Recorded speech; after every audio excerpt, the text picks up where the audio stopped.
My son called to tell me I'd get nothing from his mother's will, but he didn't know about the legal trap I'd set 15 years ago. The phone was buzzing on my workbench while I was putting the finishing touches on a custom steel railing for the Henderson house. I'd been working on it for 3 weeks, hand-forging every detail, making sure each curve was perfect. That's the kind of work that built Morrison Manufacturing's reputation, the kind Roger thinks is a waste of time. I'm David Morrison, 55 years old, and I've been shaping metal since I was old enough to hold a hammer. Started learning from my father in his little shop behind our house, spent 30 years building this business from nothing into something people respect, at least people who understand the value of quality craftsmanship. When I saw Roger's name on the phone screen, my stomach dropped. My son hadn't called me in almost 3 years, not since our last big fight about the direction of the company. These days, he communicates through his assistant or corporate memos. Real personal touch. I let it ring a few times while I set down my tools. No point seeming eager to talk to someone who treats me like I'm an embarrassment to the family name. David, not Dad or Pop like when he was little and used to come to the shop after school to watch me work. Roger. What's the occasion? Mother passed away yesterday evening. His voice was flat, businesslike, like he was reporting quarterly earnings. Dorothy, my ex-wife, the woman who'd stood beside me when we started Morrison Manufacturing in our garage 25 years ago. Back then, she understood what we were building. She knew every client by name, helped me price jobs, even learned to read blueprints so she could help with estimates. I'm sorry to hear that, I said, and meant every word. Whatever happened between us during the divorce, Dorothy had been a good partner in the early days. Before success changed her, before she decided I wasn't sophisticated, enough for the life she wanted. The funeral is tomorrow morning. Private ceremony. Translation, don't even think about showing up. I understand. There's a will reading on Thursday at 10 a.m., Davies and Associates downtown. But honestly, David, you shouldn't bother attending. She left everything to me. The house, all her investments, and most importantly, her 60% stake in Morrison Manufacturing. That 60% stake. The majority control that had been hanging over my head for 15 years, ever since the divorce. Dorothy had insisted on keeping it, said it was better for business stability. I'd kept my 40% and stayed on as operations manager, thinking we could make it work for Roger's benefit. Total estate value is about $8 million, Roger continued, unable to keep the satisfaction out of his voice. Plus, her share of the company. Conservative estimate puts Morrison Manufacturing at around $50 million now. Not bad for something that started in a garage, right? $50 million. He said it like he'd built it himself, instead of inheriting it from 2 people who'd worked 16-hour days and lived on bologna sandwiches for the first 5 years. I built that value, Roger, your mother and I. Sure, but you've been holding us back for years with your insistence on custom work and small batch production. I've got plans to streamline operations, outsource the basic fabrication, focus on higher volume contracts, real business thinking, like laying off guys who'd been with us for 20 years so he could pad the profit margins, like taking contracts for cheap prefab work that any shop could do instead of the custom architectural metalwork that made us special. I'll be there Thursday, I said. A pause, then a laugh. Why? To embarrass yourself? David, I'm trying to save you some dignity here. The will is ironclad. Mother made sure you were taken care of in the divorce settlement. That's the end of your connection to this company. We'll see. Don't make this harder than it needs to be. You've got your little workshop, your handful of custom projects. That's more than most men your age can say. Be grateful for what you have. His little workshop. The 8,000 square foot facility where we employed 23 people and produced some of the finest metalwork on the East Coast. Roger saw it as quaint, outdated. I saw it as the foundation everything else was built on. Thursday at 10, I said. I'll see you there. I hung up before he could respond, stood there in my shop, surrounded by the tools and machinery that represented my life's work, and felt that familiar mix of anger and sadness that came with thinking about how far apart my son and I had drifted. Roger wasn't always like this. When he was young, he loved coming to the shop. He'd sit on a milk crate and watch me work, asking a million questions about how metal bent and why certain joints were stronger than others. I taught him to use a hammer when he was 8, showed him how to read the color of hot, Steal, how to feel when a piece was ready to shape. But somewhere along the way, Dorothy started filling his head with different ideas. College prep instead of shop class. Business school instead of trade school. Summer internships at downtown firms instead of learning the family business from the ground up.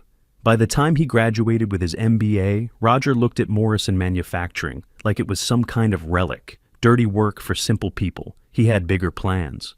That night, I went through my old files, looking for the folder I'd buried in the back of my filing cabinet years ago. Found it behind a stack of tax returns and insurance papers. A thick legal document with Morrison Family Trust printed on the cover. Most people don't read the fine print on legal documents like this. They see the main points and figure that's enough. But I'd learned from my father to read every word of any contract I signed. And this trust document had something buried on page 17 that Dorothy's expensive lawyer had dismissed as extremely unlikely to ever become relevant. I'd insisted on that clause during our divorce negotiations. Dorothy thought it was me being paranoid, trying to create some kind of safety net. Her attorney had advised her to just agree to it so we could finalize the paperwork and get on with our lives. They figured the conditions were so specific that they'd never be met.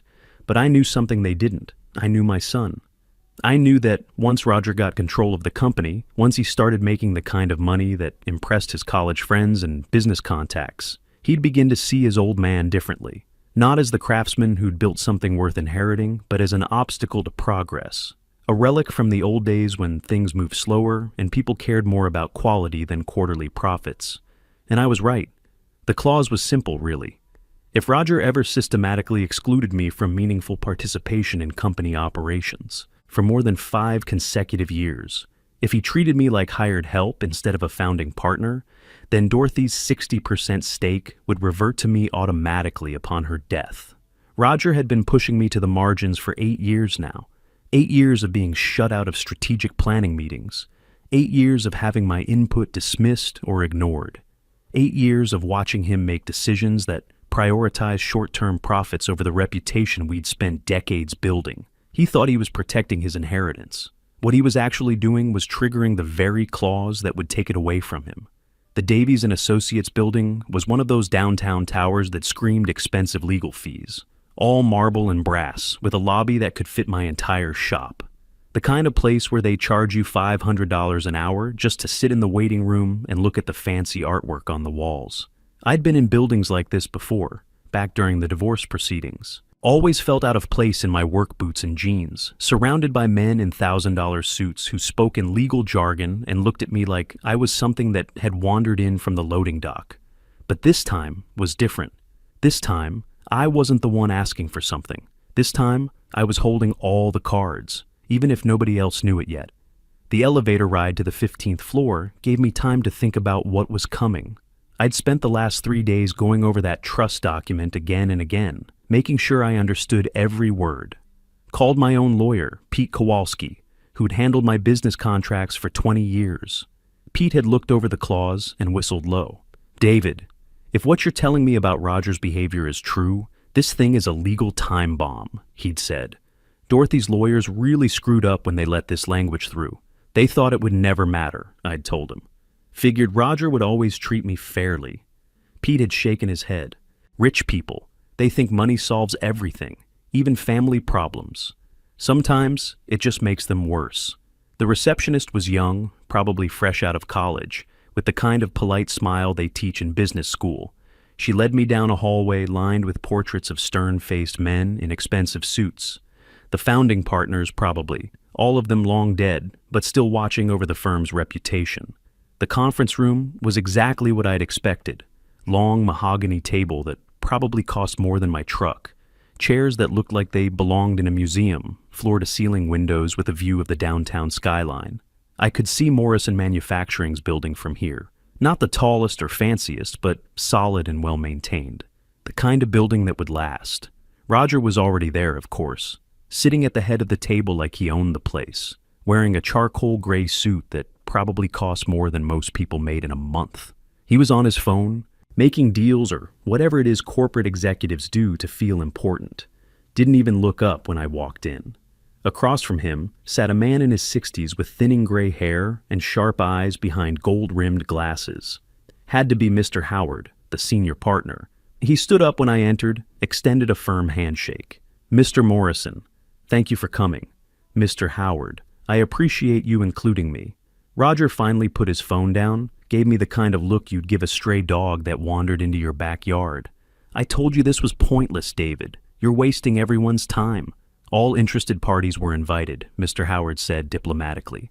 "It's standard procedure." "Interested parties?" Roger's voice had an edge to it. "He owns 40% of a company that Mom and I have been running without him for years. This is just a formality."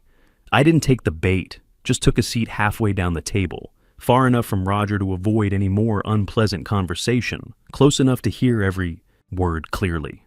The silence stretched out, filled only by the hum of downtown traffic 15 floors below, and the occasional tap of Roger's fingers on the polished wood. Mr. Howard arranged his papers with the precision of a man who'd done this hundreds of times.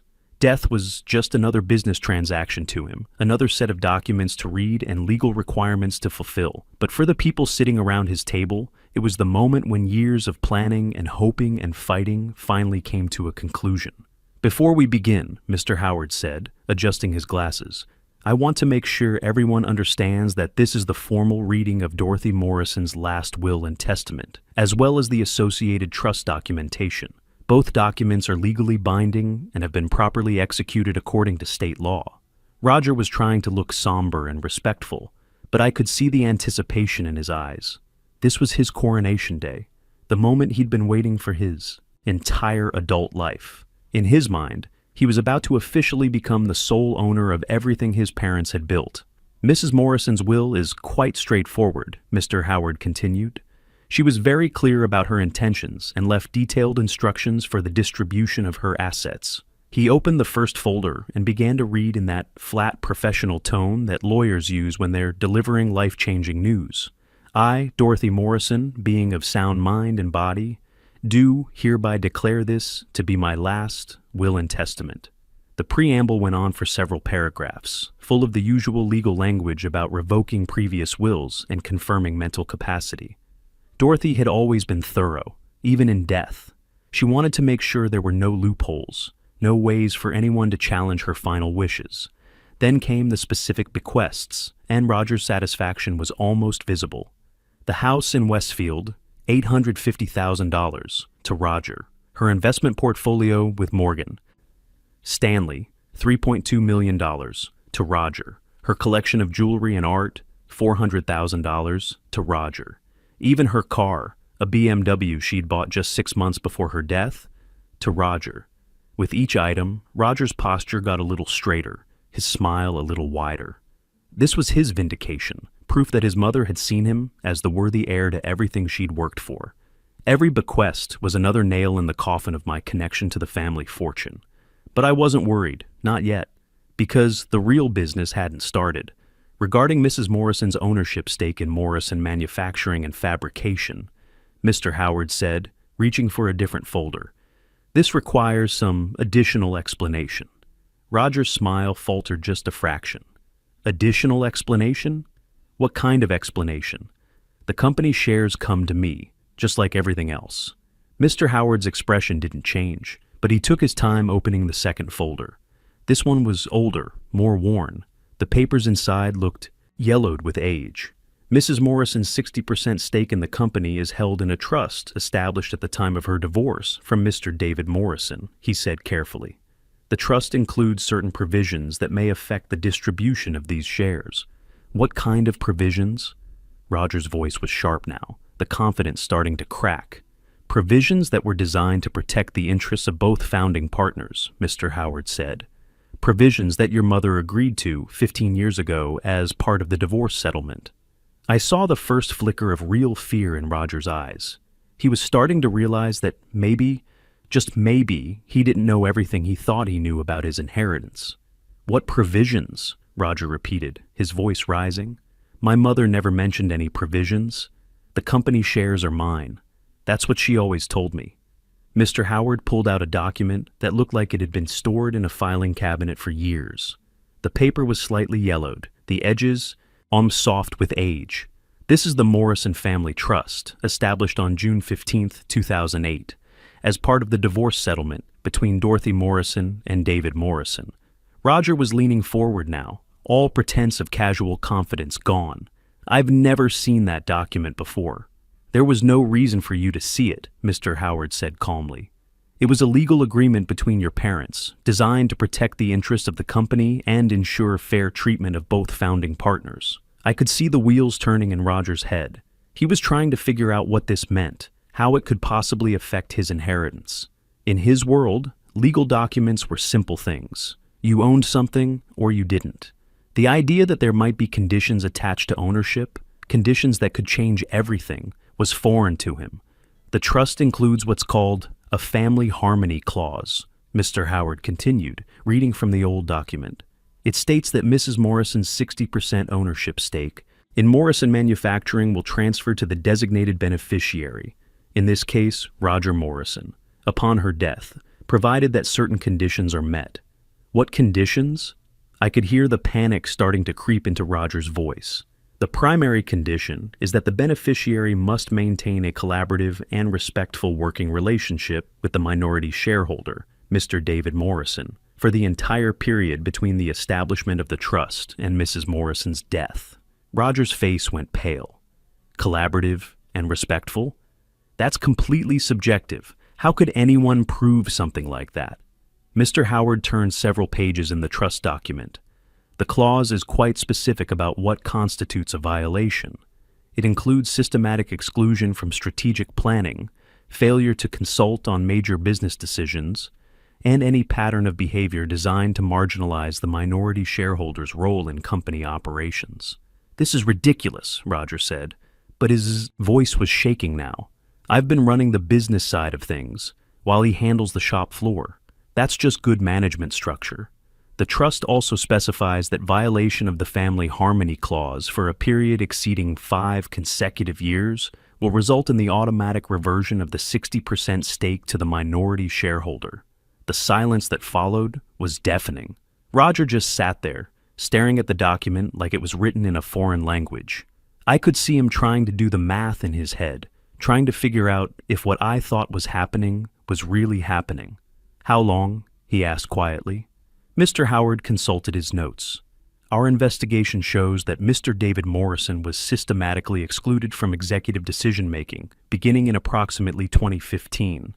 That would make it 8 years of documented violations. Investigation? Roger's voice cracked. What investigation? Mr. Howard opened another folder and began laying documents on the table. Email, printouts, meeting minutes, financial records. As executors of the estate, we were legally obligated to verify whether the conditions of the trust had been met. We reviewed company communications, interviewed employees, and examined corporate governance practices. Roger picked up one of the documents with shaking hands. It was an email thread from 3 years ago about a major client proposal. His name was on it, along with the names of several other executives. My name was nowhere to be found. This proves nothing, he said. But he wasn't convincing anyone, especially not himself. Here's another one, Mr. Howard said, placing a second document in front of him. Minutes from the quarterly board meeting last year. As a 40% shareholder, Mr. Morrison should have been included in all board meetings. According to these minutes, he wasn't even notified that the meeting was taking place. I finally spoke up. When's the last time you asked for my opinion on a major business decision, Roger? He looked at me like he was seeing me for the first time. You handle operations, I handle strategy. That's how modern businesses work. When's the last time you included me in a client presentation? When's the last time you brought me into a discussion about company direction? You wouldn't understand the complexities of try me. Roger's mouth opened and closed, but no words came out. He was starting to realize that his 8-year campaign to push me to the margins hadn't just hurt my feelings. It had violated the very legal agreement that was supposed to guarantee his inheritance. Mr. Howard placed another document on the table. This is a sworn affidavit from Margaret Collins, your company's longtime bookkeeper. She states that Mr. Roger Morrison frequently made disparaging comments about his father's contributions to the business and actively discouraged other employees from consulting with Mr. David Morrison on operational matters. Maggie said that? Roger looked stunned. Maggie had worked for us for 15 years, had watched Roger grow up. If she was willing to testify against him, it meant his behavior had been even worse than I thought. There's also testimony from several shop floor supervisors who state that Mr. Roger Morrison regularly countermanded his father's operational decisions without consultation, often in front of other employees. I remembered those incidents clearly. Roger would walk into the shop and announce changes to production schedules or quality standards without asking me what I thought, without considering how his decisions would affect the workflow or the morale of the crew. He treated me like a shift supervisor instead of the co-founder of the company. "This can't be legal," Roger said desperately. "You can't just take someone's inheritance away based on workplace dynamics." "The inheritance isn't being taken away," Mr. Howard corrected. "It's being transferred according to the legal terms that your mother agreed to 15 years ago. Terms that were designed to protect both partners in the business." Roger turned to me, his eyes wild. "You planned this. You knew this would happen." "I hoped it wouldn't," I said honestly. "I hoped you'd remember what your mother and I taught you about respect and partnership. I hoped you'd grow into the kind of man who could honor the legacy we built together, but you set this trap anyway. I protected myself the only way I could. Your mother was taking 60% of a company I'd helped build from nothing. The only way I could accept that was if I knew you'd treat me fairly. And you didn't." Roger slumped in his chair, the fight going out of him. For the first time in years, he looked like the boy I'd taught to use a hammer, the kid who used to help me in the shop after school. But that boy was gone, replaced by a man who'd forgotten where he came from. "So, what happens now?" he asked quietly. Mr. Howard closed the trust document. "As of this moment, Mr. David Morrison owns 100% of Morrison, manufacturing and fabrication." The words hung in the air like smoke from a welding torch. 100% ownership. Everything Dorothy and I had built, everything we'd sacrificed for, was now mine alone. But looking at my son's devastated face across that mahogany table, victory felt a lot more complicated than I'd imagined it would. Roger sat there staring at his hands, his expensive suit suddenly looking like a costume he'd borrowed from someone else's life. The golden boy who'd walked into this room an hour ago, thinking he was about to inherit an empire, was gone, replaced by a man who'd just learned that his own arrogance had cost him everything. "This can't be final," he said quietly. "There has to be some way to appeal this, to challenge it in court." Mr. Howard gathered his documents with the practiced efficiency of a man who'd seen this drama play out many times before. "Mr. Morrison, the trust document was legally executed, properly witnessed, and filed with the state, your mother's own. Attorneys reviewed and approved every clause. Any legal challenge would be expensive, time-consuming, and ultimately unsuccessful." "How expensive?" Roger asked. "Hundreds of thousands of dollars. Possibly more." Roger laughed bitterly. "Money I no longer have access to, since the company was my main source of income." That was true. Roger had been drawing a salary as CEO that was 10 times what any other employee made. Without the company, he'd have to live on whatever Dorothy had left him in the cash and investments. Comfortable, but not the lifestyle he'd grown accustomed to. I stood up slowly, feeling every one of my 55 years in my back and knees. "Mr. Howard, thank you for handling this professionally. I know it wasn't easy." The lawyer nodded. "Mr. Morrison, you'll need to sign some paperwork to officially transfer the shares, but that can wait until next week. I imagine you have other things to think about right now." He was right. I had a company to run, employees who'd be wondering what Dorothy's death meant for their jobs, clients who needed to know that Morrison Manufacturing would continue to deliver the quality work they expected. Roger was still sitting at the table when I reached the door. He looked smaller somehow, deflated. For a moment, I saw the 8-year-old boy who used to sit on a milk crate in my shop, asking endless questions about how things worked. "Roger," I said. He looked up, his eyes red-rimmed. "There's always a job for you at Morrison Manufacturing, if you want it." His laugh was harsh. "Doing what?"